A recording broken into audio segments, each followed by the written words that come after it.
Yo, what's up, guys? It's me, man. I'm back today with another week review. I'm gonna be going over the week, how much I made, how much I lost, what to focus on going into next week.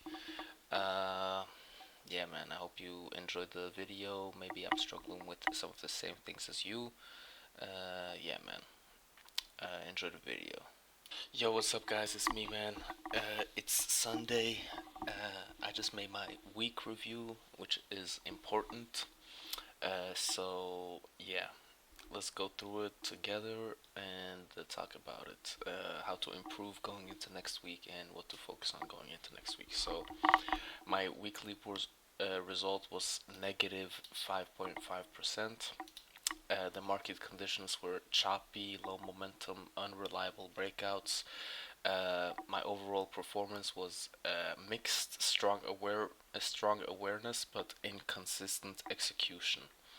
And my weekly overview this week, I tested my discipline, emotional control, and ability to adapt to poor market conditions. I had several analyzed setups, but struggled with execution, emotional impulses, and reacting to the environment.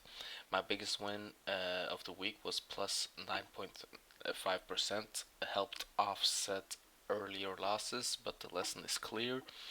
I have a system that works when I stick to A class setups and stay out of choppy conditions. This is a day by day review. On Monday I had a minus 1.2% loss on BNAI. My day rating was a 7 out of 10, emotional control was a 6 out of 10. I took one trade and I did follow my rules.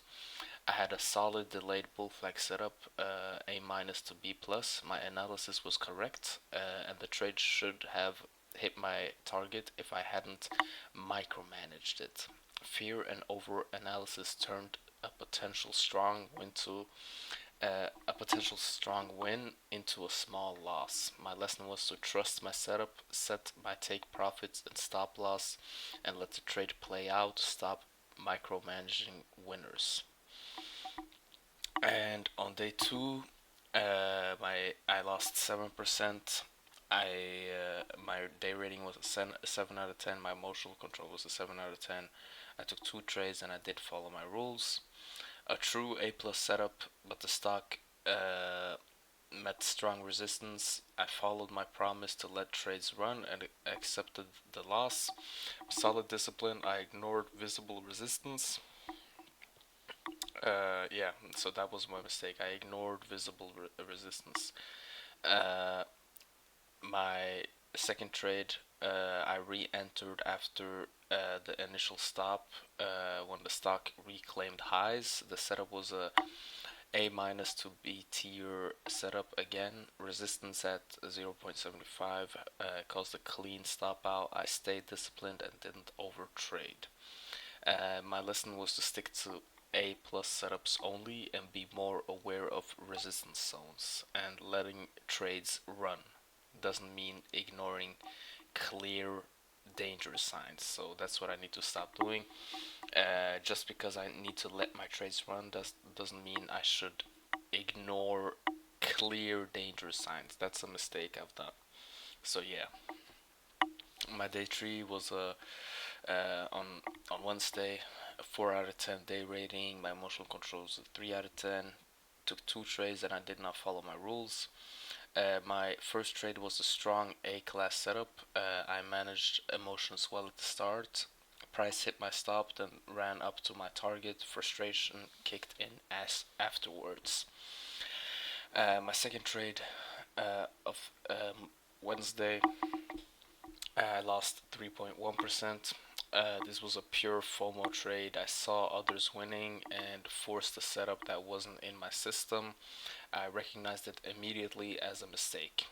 My lesson is when the market is cold, I must sit out, avoid trading, and after frustration, no FOMO and no emotional impulses. My day four, I got a win of 9.5%. My day rating was a 4 out of 10. My emotional control was a 6 out of 10.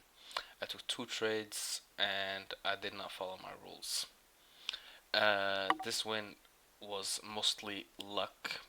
My stop didn't trigger due to bad internet. The setup was good, but execution conditions were poor. Market was still choppy. My trade number two, on this one I gained 13%. My trade number two was a minus 3.5%.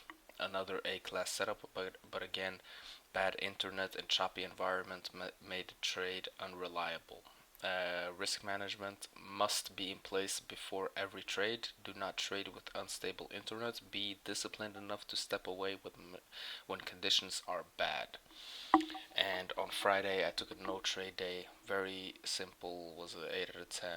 Emotional control was a 9 out of 10. I took zero trades and I did follow my rules. My best psychological days. I stayed out despite wanting to trade. I respected the cold market and preserved capital. My lesson is knowing when not to trade is one of my biggest strengths. Keep developing this discipline. My key mistakes this week is micromanaging winners, trading in choppy, low quality market conditions, FOMO and emotional impulse trades, not respecting resistance levels, trading with unstable internet, and taking B tier setups after frustration, which is really bad. This is my key mistakes. So yeah, man. And my big lessons to apply is A plus setups only. My edge is strongest there. Set my stop loss and take profit and walk away. Execute without fear. Sit out when the market is cold. Protect capital.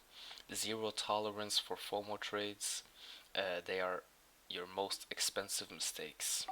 So every time I FOMO trade, I pay for them, and every time I don't FOMO trade, they pay me, if you know what I mean.